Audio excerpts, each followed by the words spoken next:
Kelahiran dan masa muda Sunan Kalijaga. Sunan Kalijaga atau sering disebut Raden Mas Syahid dalam beberapa literatur, disebut Raden Mas Said adalah salah satu wali Songo yang berpengaruh besar pada penyebaran serta perkembangan agama Islam di Indonesia. Sunan Kalijaga lahir pada tahun 1450 Masehi dari pasangan bangsawan Tuban, yaitu Tumenggung Wilatikta, Bupati Tuban saat itu, dan Dewi Nawangrum. Karena darah bangsawan miliknya, Sunan Kalijaga kecil diberi gelar sebagai Raden Mas Syahid, dalam beberapa literatur disebut Raden Mas Said. Terkait silsilah Sunan Kalijaga, sampai sekarang masih ada perbedaan pendapat. Pendapat pertama menyatakan bahwa Sunan Kalijaga adalah seorang wali Songo keturunan Tiongkok dengan nama asli Oe Samik. Keturunan ini didapatkan dari ayahnya, Wilatikta, yang merupakan keturunan Oe Tiktu. Pendapat kedua mempercayai bahwa Sunan Kalijaga merupakan keturunan Arab, yaitu Kadizaka. Dalam literatur dan Babat Tuban dikatakan bahwa Sunan Kalijaga adalah keturunan ke-24 Nabi Muhammad SAW. Terlepas dari silsilahnya, Sunan Kalijaga diketahui lahir ketika masa kejayaan Kerajaan Majapahit sedang berada di ujung tanduk. Rakyat hidup dalam kesengsaraan setiap hari karena penguasa Majapahit mewajibkan rakyat membayar upeti sangat tinggi. Saat menginjak masa muda, Raden Mas Syahid mulai prihatin dengan kehidupan masyarakat di sekitar tempat tinggalnya. Dia mendengar langsung tangisan bocah yang kelaparan dan meminta makan pada orang tuanya. Dia juga menyaksikan dengan mata kepala sendiri, ketidakmampuan para orang tua untuk mengatasi rasa lapar anak-anak mereka. Raden Mas Syahid memang tidak merasakan langsung penderitaan tersebut karena dia merupakan putra seorang adipati.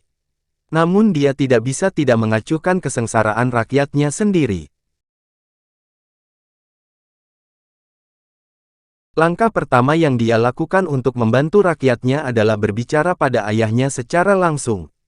Sayangnya, dia tidak mendapatkan jawaban yang memuaskan. Setelah itu, Raden Mas Syahid menyadari bahwa seorang adipati seperti ayahnya tidak mempunyai kekuatan untuk mengatur upeti. Satu-satunya orang yang dapat mengatur upeti adalah Sang Maharaja yang berkuasa. Sementara itu, rakyat tidak punya pilihan lain selain membayar atau menerima hukuman. Raden Syahid kemudian memutuskan untuk menjadi seorang pencuri dan aksi pertamanya dia lakukan di gudang kadipaten sendiri. Saat itu, dia mengambil berbagai bahan makanan dari gudang dan membagikannya kepada rakyat yang membutuhkan secara diam-diam setiap malam. Rakyat sendiri tidak mengetahui dari mana asalnya bahan makanan tersebut, namun kejadian ini terus terjadi selama beberapa waktu. Mereka kemudian memberikan julukan, maling celuring, kepada pelakunya. Maling celuring sendiri berarti seorang pencuri yang mencuri bukan untuk dirinya sendiri, melainkan untuk dibagikan kepada orang-orang miskin yang membutuhkan.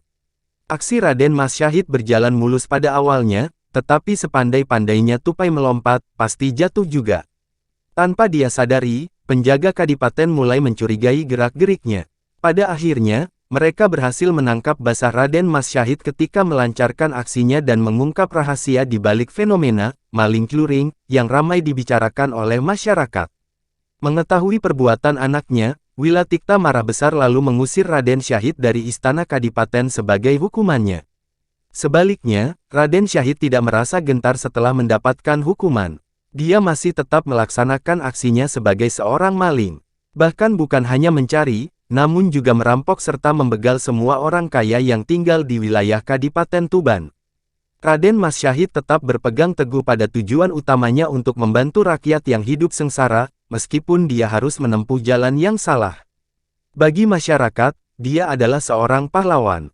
Sementara itu, bagi kaum bangsawan, Raden Mas Syahid adalah orang yang paling nyata yang membuat dari perilaku Raden Mas Syahid adalah ayahnya sendiri. Hampir setiap hari ada kaum bangsawan yang protes padanya karena harta mereka hilang tanpa sisa. Wilatikta yang murka kemudian memerintahkan penjaga kadipaten untuk menangkap anaknya sekali lagi. Setelah berhasil ditangkap, Raden Syahid diberi hukuman untuk keluar dari wilayah Kadipaten Tuban. Meski begitu, hukuman yang kedua ini tidak mengubah pendirian Raden Syahid sedikitpun. Raden Mas Syahid terus berjalan mengikuti arah langkah kakinya hingga dia sampai di hutan Jatiwangi, kawasan Lasem, Rembang, Jawa Tengah. Di hutan inilah dia bertemu dengan seorang lelaki tua yang memiliki tongkat emas. Siapa sangka, pertemuannya dengan lelaki tua tersebut justru mengubah pandangan hidup yang selama ini dia yakini. Lelaki tua bertongkat emas yang bertemu dengan Raden Mas Syahid di hutan Jatiwangi ternyata adalah Sunan Bonang. Setelah bertemu dengan Sunan Bonang, Raden Mas Syahid akhirnya mengetahui bahwa kebenaran yang dia percaya bukanlah kebenaran yang hakiki. Dari Sunan Bonang, dia belajar bahwa kebenaran yang hakiki adalah kebenaran yang dijalankan dengan benar dan membawa kebaikan kepada siapapun. Raden Mas Syahid menyadari bahwa yang dilakukannya adalah perbuatan keliru.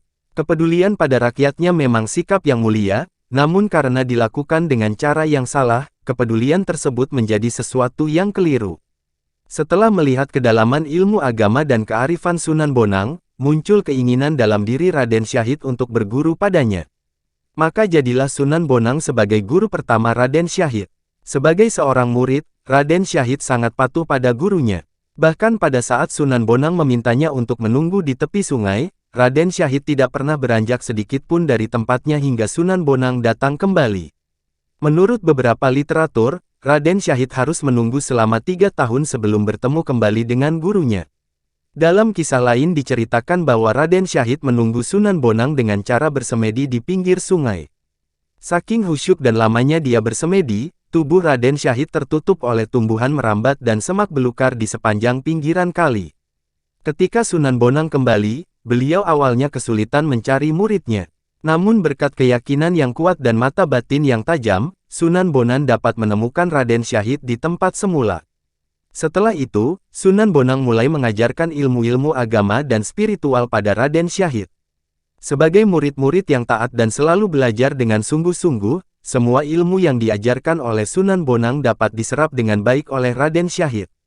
Selain itu, dia juga tidak cepat merasa puas dan masih ingin mencari ilmu agama di tempat lain. Untuk memenuhi rasa penasaran muridnya, Sunan Bonang kemudian memperkenalkan Raden Syahid kepada Sunan Ampel dan Sunan Giri. Saat itu, Raden Syahid tak menyia-nyiakan kesempatan sama sekali, dia menyatakan ingin berguru kepada mereka berdua. Dari dua guru barunya, Raden Syahid mendapatkan ilmu baru dan semakin mengetahui hakikat manusia kepada Sang Pencipta. Setelah itu, Raden Syahid berguru hingga ke Pasai sambil menyebarkan ajaran Islam di semenanjung Malaya dan wilayah Patani di Thailand Selatan. Di wilayah tersebut, Raden Syahid tidak hanya terkenal sebagai pendakwah Islam, tapi juga sebagai tabib hebat yang bisa menyembuhkan penyakit kulit yang diderita oleh Raja Patani. Berkat popularitasnya itu, Raden Syahid mendapat julukan Syekh Said atau Syekh Malaya. Selesai berguru di Pasai, Raden Syahid kembali ke Jawa. Di Jawa, para wali menganggapnya sudah pantas menjadi bagian dari Wali Sanga atau Wali Sembilan. Dalam buku Sunan Kalijaga dan Mitos Masjid Agung Demak, Dr. Fairuz Sabik, disebutkan bahwa Sunan Kalijaga mempunyai 3 orang istri, yakni Siti Zainab Putri Sunan Gunung Jati, Siti Hafsah Putri Sunan Ampel, dan Dewi Saroh Putri Maulana Ishak. Dari perkawinannya dengan Siti Zainab, Sunan Kalijaga dikaruniai 5 orang putra, yaitu Nyai Ageng Panegak, Ratu Pembayun istri Sultan Trenggono, Sunan Hadi, Raden Abdurrahman, dan Nyai Ngerang. Perkawinan Sunan Kalijaga dengan Dewi Saroh dikaruniai 3 orang putra, yaitu Raden Umar Said, Sunan Muria, Dewi Sofiah, dan Dewi Rukayah. Sementara dari perkawinan Sunan Kalijaga dengan Siti Hafsah tidak diketahui apakah memiliki keturunan atau tidak.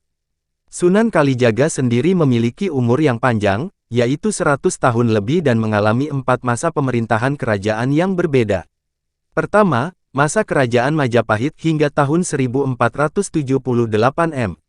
Saat itu Sunan Kalijaga masih muda dan lebih dikenal sebagai putra Bupati Tuban, Tumenggung Wilatikta.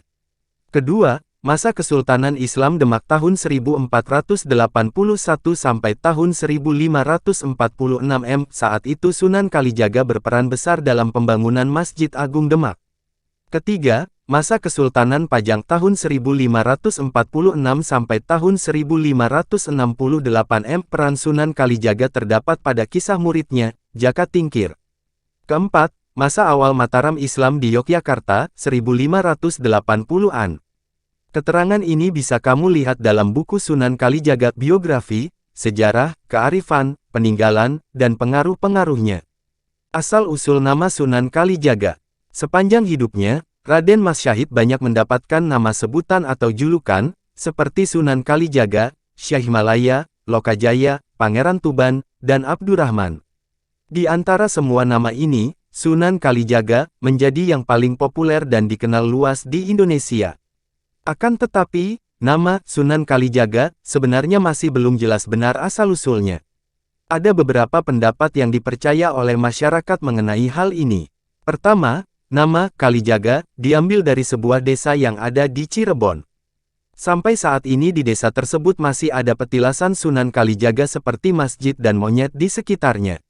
Bagi warga setempat, banyaknya monyet di daerah masjid tersebut memiliki nilai sejarah, mitos, dan juga cerita mistik yang berhubungan dengan Sunan Kalijaga dan warga lokal. Kedua, nama Kalijaga dipercaya berasal dari bahasa Arab Kadi Joko. Sunan Kalijaga dikenal sebagai salah satu wali Songo yang menjadi Kadi di Demak. Masyarakat Jawa, khususnya Demak, saat itu menyebut Sunan Kalijaga dengan nama Kadi Joko Said atau Kadi Joko. Karena masyarakat Jawa belum lancar mengucapkan kata Kadi Joko tersebut, maka yang muncul adalah Kalijogo atau Kalijaga. Ketidakfasihan masyarakat mengucapkan bahasa Arab bisa dilihat dari kata-kata lain yang berasal dari ajaran Sunan Kalijaga, seperti kalimat syahadat yang disebut dengan kalimosodo, lalu kata maulid disebut mulut, kata asyura disebut suro, dan sebagainya. Ketiga, nama Sunan Kalijaga berasal dari cerita pada saat Sunan Kalijaga akan menjadi murid Sunan Bonang. Dalam cerita ini, Sunan Bonang dikisahkan menancapkan tongkatnya di pinggir kali dan meminta Raden Syahid untuk menjaganya selama bertahun-tahun. Setelah itu, Raden Syahid mulai dikenal dengan sebutan Jogo Kali, yang akhirnya berubah menjadi Kalijogo atau Kalijaga. Cara berdakwah Sunan Kalijaga. Semasa hidupnya, Sunan Kalijaga dikenal sebagai dalang ulung oleh masyarakat. Dia memang pintar menggabungkan ajaran Islam dengan tradisi dan budaya yang sudah mengakar dalam kehidupan masyarakat Jawa saat itu. Beliau juga menggunakan pola dakwah yang sama dengan gurunya, Sunan Bonang. Pola dakwah ini, menurut John Hadi Saputra dalam buku Mengungkap Perjalanan Sunan Kalijaga, cenderung sufistik berbasis salaf. Selain itu, dia juga memanfaatkan kesenian dan budaya untuk sarana berdakwah. Metode dakwah yang dipilih Sunan Kalijaga ternyata efektif. Saat itu, banyak adipati di Jawa yang memeluk Islam dengan bimbingan dari Sunan Kalijaga, seperti Adipati Kartasura, Pandanaran, Banyumas, Kebumen, dan Pajang. Begitu juga dengan masyarakat Jawa pada umumnya. Mereka yang pada dasarnya menyukai wayang, mulai tertarik dengan pertunjukan wayang yang digelar oleh Sunan Kalijaga. Apalagi Sunan Kalijaga tidak memungut biaya kepada masyarakat yang ingin menyaksikan pertunjukan wayangnya. Karena itu, semua orang bisa datang dan mendapatkan hiburan secara gratis. Sunan Kalijaga hanya meminta orang-orang yang datang untuk mengucapkan 2 kalimat syahadat sebagai ganti biaya tiket masuknya. Ini jelas lebih mudah bagi masyarakat daripada mengeluarkan uang. Akhirnya, masyarakat Jawa yang ketika itu menganut paham animisme, secara perlahan-lahan mulai menerima ajaran yang disampaikan oleh Sunan Kalijaga. Untuk memastikan masyarakat Jawa dapat menerima agama Islam secara perlahan, Sunan Kalijaga bahkan menggabungkan naskah kuno dengan ajaran Islam ketika menggelar pertunjukan wayangnya. Beberapa naskah kuno yang sering dipentaskan diantaranya seperti Layang Kalimasada, Lakon Dewa Ruci, Lakon Petruk Menjadi Raja, dan sebagainya. Tak hanya itu, dia juga menambahkan karakter baru seperti Bagong, Semar, Petruk, dan Gareng. Sampai saat ini, keempat karakter tersebut masih sangat populer di kalangan pecinta wayang. Sunan Kalijaga tak pernah berhenti menggabungkan tradisi dan budaya dengan ajaran Islam. Karena itu, dia memanfaatkan jenis kesenian lainnya untuk menjadi sarana berdakwah. Seperti tembang, topeng, pakaian untuk pergelaran kesenian dan yang lainnya. Beberapa tembang ciptaan Sunan Kalijaga sampai sekarang masih sering dinyanyikan oleh masyarakat Jawa, seperti Temang Ilir-Ilir. Dalam tembang ini, tersirat makna bahwa manusia diharapkan dapat bangkit dari kesedihan, berjuang untuk mendapatkan kebahagiaan, dan mengumpulkan amal baik sebanyak mungkin. Demikian pembahasan tentang sejarah Sunan Kalijaga. Semoga semua pembahasan di atas bermanfaat untuk kamu.